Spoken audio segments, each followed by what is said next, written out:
What's going on, folks? Hope you're doing well. I keep getting asked if now is a good time to jump into Battlefield 2042. Yeah, I think it is. And I've got 5 reasons why I think now is the perfect time to jump into Battlefield 2042. Quick note here, if your main issue is that there are no classes in the game and specialists are the problem, then this isn't going to be for you. Nothing's fixed. Nothing's going to change there. For those of you who have been on the fence a little bit and trying to decide whether you want to go ahead and make the purchase, like I said, I think now is a great time. But let me tell you why. Number 1, the updates. The updates in this game have been massive. If you started playing this game on day 1, you know what I'm talking about. To me, one of the biggest things so far has been the soldier movement. The way you're interacting with the world, that has changed. So you're now able to move a little bit smoother, and if you're tracking someone, they're moving at a more natural rate. It's not twitchy like it used to be. The weapons have also received a update on their netcode to improve bullet hit registration. So those two things combined make it for a much better first-person shooter. They are constantly making changes to this game. It just shows me that they haven't let this game go, and I think we have more to come. Number 2, specialists. Specialists have been and continue to be adjusted for more balanced gameplay, but they're not just removing things or changing things so drastically where it just messes up all the gameplay. They are reminding us that there is Rochambeau in this game constantly. For example, today, DICE adjusted one of the grenades in the game, but also reminded us about Irish's specialty, the APS-36 Shoot-Down Sentinel, which takes out explosive projectiles such as rockets and grenades. Plus, it's the best counter to explosive spam. That's just a great reminder about the give and take in this game, that we need to be using the right specialist for the task at hand and ensuring we're complementing our squad or team. Now, with that said, here are some of the main adjustments that they've made to the specialist since launch. Angel no longer hands out armor with ammo. He now only provides the bullets. And that's it. This is a profound balance change to the game since the start. Now, if you want a plate of armor,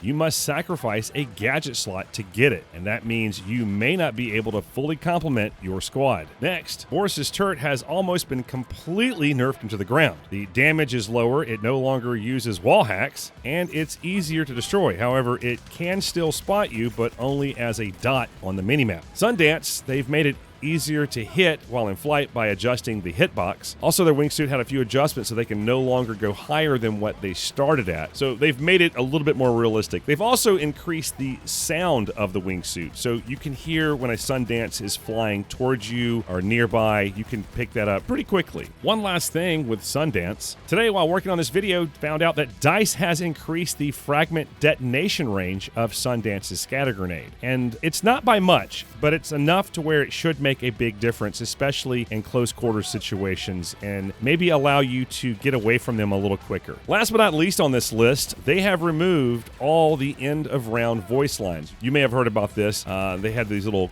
quips at the end. Some players liked it. I would say a majority of Battlefielders did not like it. Did I go too far? I don't know. Maybe. All right, moving on. Number 3, Season 1 content. I don't know what to say. I mean, you should already know about Season 1. You got a new map. You got a new specialist, Evelyn Elise. She's got a TV rocket, 2 of them. They regenerate. It's amazing. But to me, it's all about this new map, Exposure. It is one of the best Battlefield maps I've seen in a long time. But Jake, aren't all the maps in Battlefield maps?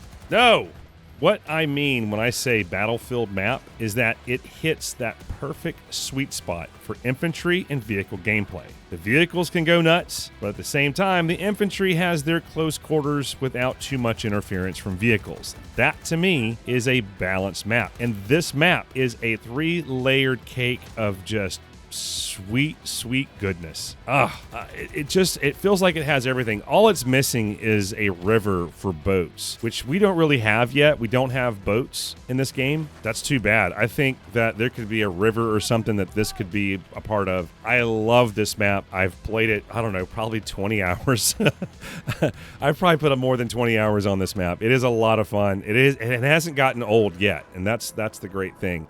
Number 4, still to come. For this season, they have a lot more that they're doing, and they've talked about in some of their promotional videos and just informing the community of what's going on. But in a nutshell, they are adding weapons from Portal into the main game. They're also going to be adding new content into Battlefield Portal, like the A-10 and the SU-25 Frogfoot. That's going to be in Battlefield 3. They're actually adding some other vehicles that they didn't get around to putting in at the beginning for Battlefield Bad Company 2. Rush is also going to be a heavily represented in Portal. And we're also getting down the road a player profile stats. And that's not going to be just starting from 0. That's going to be available. That's been tracking your stats from the beginning. You're going to have all of your stats since you started from day 1. And yeah, looking forward to seeing that too. So they got some good things down the pipeline. And last but not least, number 5, they're listening to us. The developers are listening. DICE is making changes due to player feedback, changes to current maps to provide more cover and concealment, and those changes are coming soon. As a matter of fact, Renewal is getting a major overhaul, and we're going to be seeing Kaleidoscope with a big overhaul. I can't wait to see that one. That's going to be fantastic. They're also making sure that the home spawn is closer to the primary objectives, and they're changing some of the objectives around, as a matter of fact, in Conquest and Breakthrough for a more balanced experience. They're adding more vehicles and removing some vehicles as well, but they want to make sure that we have transport vehicles on the map. And they're still making changes to weapons and specialists to make sure that it's a balanced experience. Look, I know they have a long way to go to get the trust back from some of the other players and some of the veterans out there who bought the game and were just completely disappointed. I get it. A lot of folks were, but it is what it is. And this is where we are now. So if you want to give it a shot,